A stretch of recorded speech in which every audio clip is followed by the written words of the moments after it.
Everybody, Justin here to do my Impact Wrestling New Era.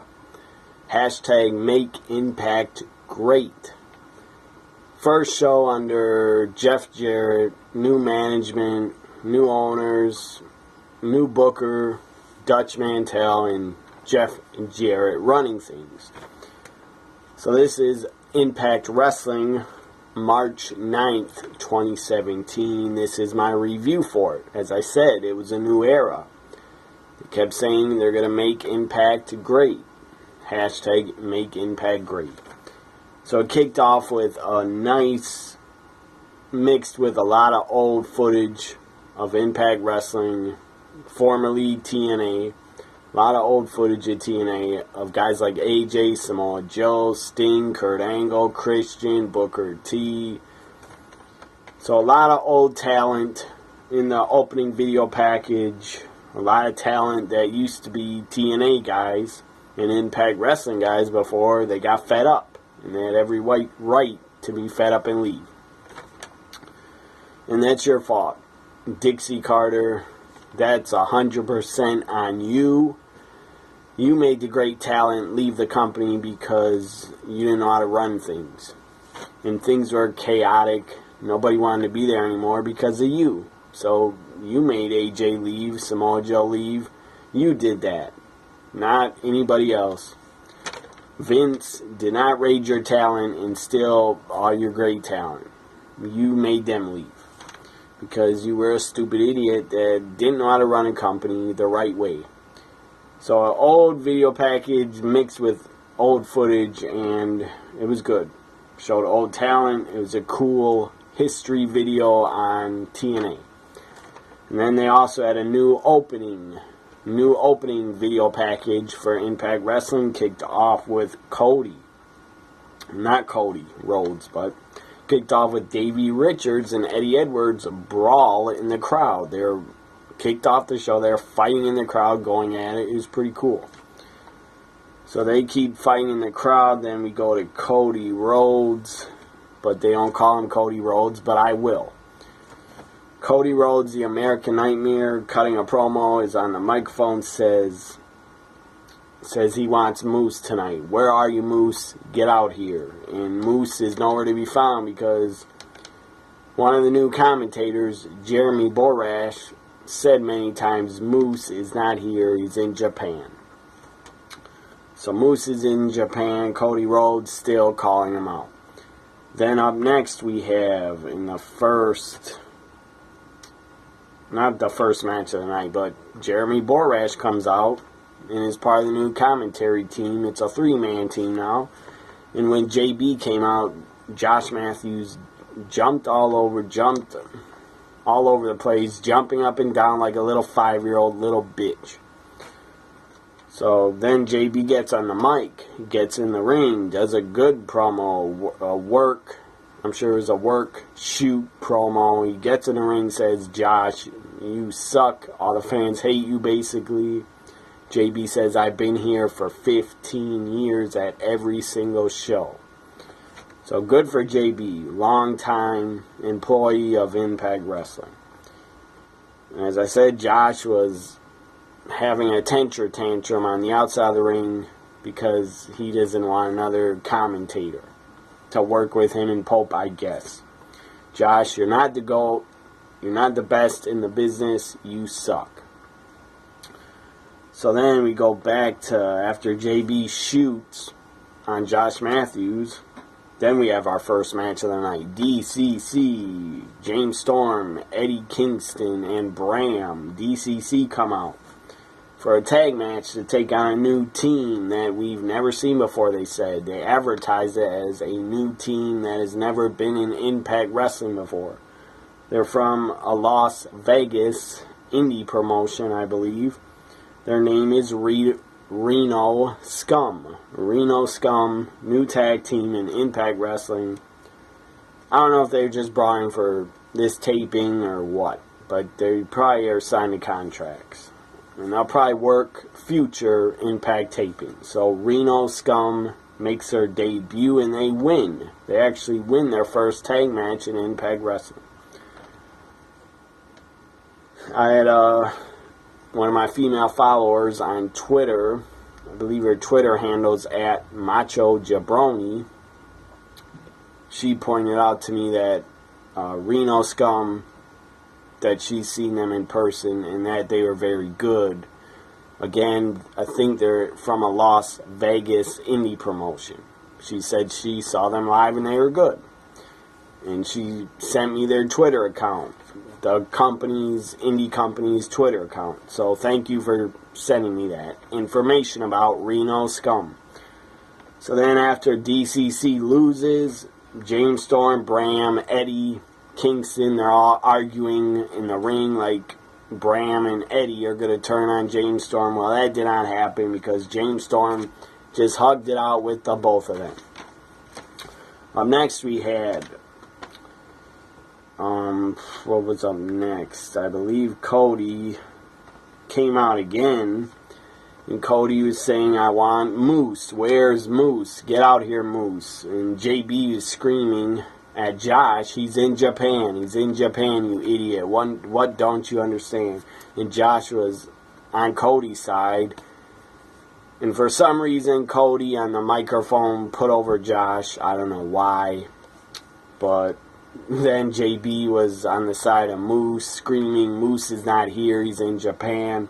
Moose was in Japan on a tour, I believe with the company Noah, I think that's their name. There's so many companies, so many different companies in Japan, I don't follow them all. I believe their name is Noah, Pro Wrestling Noah. Great Muta's there, I believe he owns it. I believe Tajiri's also involved sometimes. Anyways, Moose, they said, was in Japan teaming up with the Great Muta, so good for Moose. That's pretty cool.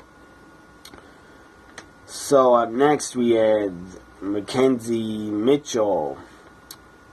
After that we had a Saraya. Knockout Saraya. A Saraya promo talking about Allie. And saying, now that Maria's gone, Allie, this is not over between us. You're going down, stuff like that. So up next we had then, and by the way, Saraya, I believe, was interviewed by Mackenzie Mitchell, backstage female. That's the new interviewer backstage. I've known of her before, but now she's on TV finally, and she's very attractive. So, Mackenzie Mitchell, welcome to TV to Impact Wrestling. Now, X Division match. We had Marsh, I forget the guy's first name, something, Rocket against Braxton Sutter against DJZ, and I'm not sure if it was another guy in there, but those are the only guys I remember in it. It was an X Division extravaganza match. Allie was at ringside with Braxton Sutter. I believe they're married in real life, I heard. So Allie was at ringside. She actually got involved and did a dive off the ring apron onto one of the other talents and took him out. Braxton Sutter wins the X Division match, so good for him. Then Laurel Von Ness, she tried to get married, but she was left at her wedding a couple weeks ago. So Laura Von Ness, or 1 or 2 weeks ago on Impact, Laura Von Ness was left. She was still in her wedding dress tonight, and she was drinking wine, and she looked a mess. She came down to the ringside, and she was still in her dress, and she was still crying. It was pretty funny. So now they show footage of the Hardys, the Broken Hardys, on their compound. I believe this is really old footage. It looked like it's from a year ago, or close to a year ago, when Matt brought animals to his property, and then they let out a kangaroo, or maybe they're at some animal farm, some zoo farm, I don't know, where they found these animals to rent them or what. But Matt brings out a kangaroo, and Brother Nero is wrestling and grabbing the kangaroo like he's dancing with them, walking around in a circle. It was pretty damn funny. Again, I believe this is like pretty old footage, at least 10 months old. But it was still funny to see. And I guess they've written off the Hardys off of Impact Wrestling because they are not coming back. They were the tag champs, and nobody explained how they were going to drop them. But now the Hardys are Ring of Honor tag team champions, and they'll actually be on the Ring of Honor pay-per-view tomorrow night, defending them in a 3-way street fight in Vegas at Ring of Honor's 15th anniversary pay-per-view. Shout out to Ring of Honor. I'll be watching it, and I'll be doing a review on it tomorrow night. So they showed Jeff, Brother Nero, wrestling a kangaroo. It was pretty damn funny. It was classic footage, but I believe it was from last year. So they had no new footage on the Hardys. But then, after they showed Brother Nero and the kangaroo, after that, they showed Decay show up backstage at the Impact Zone. Like, they just appeared and came out of nowhere. I don't know where they vaporized from and came back from Vanguard 1 or something.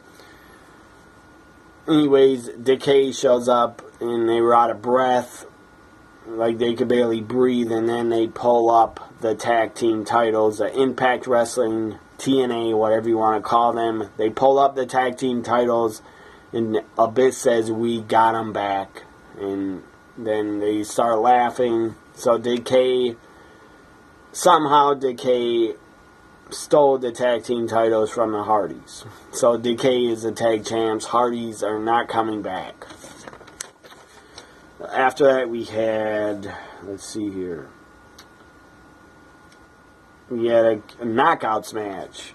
Knockouts action. Saraya taking on the debuting Rachel Ellering, Paul Ellering's daughter.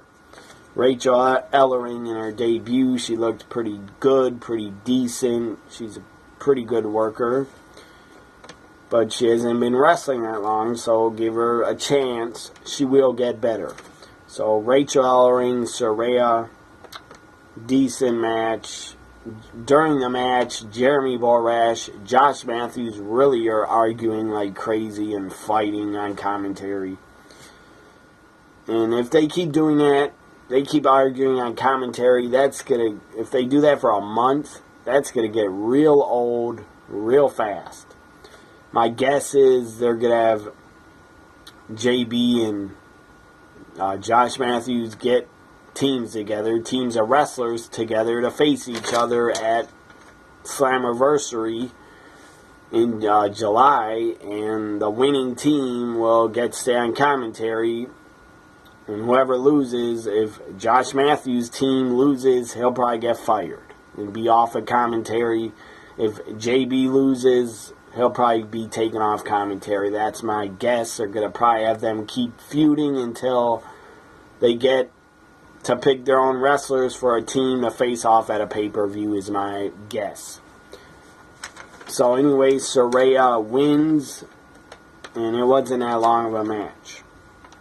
And after the match, Josh Matthews starts screaming, and JB was giving us good facts about Rachel Ellering, and instead, Josh Matthews decided to start screaming, yelling, "I've been in WWE for 13 years. Nobody cares." Josh Matthews actually said this and sounded like an ass. And this is probably what Vince McMahon thinks. Josh says, "Over the top. No one cares." He says, "You're being over the top." Josh says, "No one cares about what the moves are called." Josh Matthews, you suck as a commentator. I care about what the moves are called, and I want to hear them. I want to hear them be called. I don't care if Vince McMahon yelled at you in your headset like you probably did every week. You were in WWE, probably yelled, "Don't call the moves." Something stupid like that. But I actually want to hear the moves called. So then, up next, after the knockouts match, Bruce Prichard appears and says TNA is dead. The letters TNA says that they are dead. That was good to hear. He also says he's he was here before. He used to be in Impact Wrestling when it was much different. But now he says, I've been in WWF for the Hulk Hogan era, brother. He says, I was in WWF for the Stone Cold Steve Austin era. I was there for the Rock era. And then out comes Bobby Lashley. And of course, I had to plug Bruce Prichard's podcast because that's part of his deal. He's on Impact. He's going to have to get his podcast plugged. Good for him. He claimed, or the announcers claimed, he has the #1 podcast for wrestling. I don't believe that for a minute. I would think Jim Ross would be above Bruce Prichard, or Stone Cold Steve Austin's podcast would be above Bruce Prichard's. That's just what I feel. But I don't know, maybe Bruce Prichard does have the most listeners to a wrestling podcast. I don't know. I don't follow the ratings or the numbers. I would even guess that Jericho's podcast, I don't know how many new episodes he does, but I would guess Jericho has more listeners than Bruce Prichard. But anyways, I don't have time to listen to Bruce Prichard's podcast. Maybe it's good. I really don't care. I don't have time to listen to Bruce Prichard. I would rather listen to Howard Stern or Joe Rogan or a few other wrestling podcasts. So I will not listen to Bruce Prichard, and I don't care to. I'm sure I'm not missing anything. That's that great. So Bruce Prichard is talking, cutting his promo. Out comes Bobby Lashley, the world champion. Then out comes Alberto El Patron. Alberto El Patron, formerly Alberto Del Rio, making his Impact Wrestling debut. Got a good reaction. Alberto says he's here and he wants to face Lashley for the world title tonight. Then out comes EC3. I was wondering, the entire show, where's EC3? The guy's got to come out because he's a great young talent and he should be booked as a franchise at Impact Wrestling, but that's not what happened tonight because he didn't win the world title. So EC3 wanted to be in the world title match, but Bruce Prichard said no. Alberto El Patron, you want to fight Lashley? You want to fight tonight? You two are going at it in the main event for the world title. Then we go backstage to Eddie Edwards being interviewed again by Mackenzie Mitchell. And Angelina Love shows up and slaps Eddie Edwards. And then Eddie says, Davey was in there, but Eddie says, Davey, your wife, why does she hit harder than you? That was pretty good. Or harder, why does she hit harder than you do? That was pretty funny. So, again, out comes Cody Rhodes. Talking about he wants Moose again. And he brings up he's a GFW, Global Force Wrestling, I guess, global champion. He actually had the title handed to a fan to hold on to it. And then, anyways, Cody ends up leaving the ring, taking his GFW title back and leaving. Then out comes Dutch Mantell, formerly, if you only watch WWE, he used to be Zeb Coulter. In WWE, he's Dutch Mantell. Dirty Dutch comes out, cuts a promo, very good promo, very passionate from the heart. Dutch says he is in love with wrestling. That he admits it. He's in love with pro wrestling. And then he says, 8 years ago, this place used to be great. And then on his scooter, he had a sign that said, Make Impact Great. So Dutch says, 8 years ago I was here. This place used to be great. And once again, we are going to make it great. He says, I know why a lot of guys left. I know the reason. Because of management. They weren't happy with, let me guess, the president, formerly Dixie Carter. That's who they weren't happy with. But he didn't say her name. He just said, I know, I talked to all those guys and they were not happy with management and the direction the company was going. So then Dutch says, great guys used to be here 8 years ago when Impact was great. He says, maybe you heard of this guy. AJ Styles. AJ got a big pop. Big reaction. Kevin Nash, Sting, Samoa Joe, Kurt Angle used to be here, Christian, Booker T, and he named a few other guys. And he says, it was great 8 years ago, and it will be great again. And then Dutch asked the fans, if you want to make it great again, stand up, put your hand over your heart, and say with me. And then all the crowd said, we the people. That's a great promo from Dutch Mantell. And it was his first time ever appearing on Impact Wrestling. He never appeared on camera before. He was backstage before. So it's great to see Dutch on Impact. The guy's a head booker, head of creative. I hope he does great things for Impact Wrestling. So now to the main, and then they promoted before the main event. Jeremy Borash got in the ring and said on July 2nd, 2017 is the 15th anniversary pay-per-view. And that got good reaction. By the way, the Impact Zone was more lit, with lights were more lit on the crowd, in the balcony, and in the bleachers, or whatever you want to call those seats that are up higher.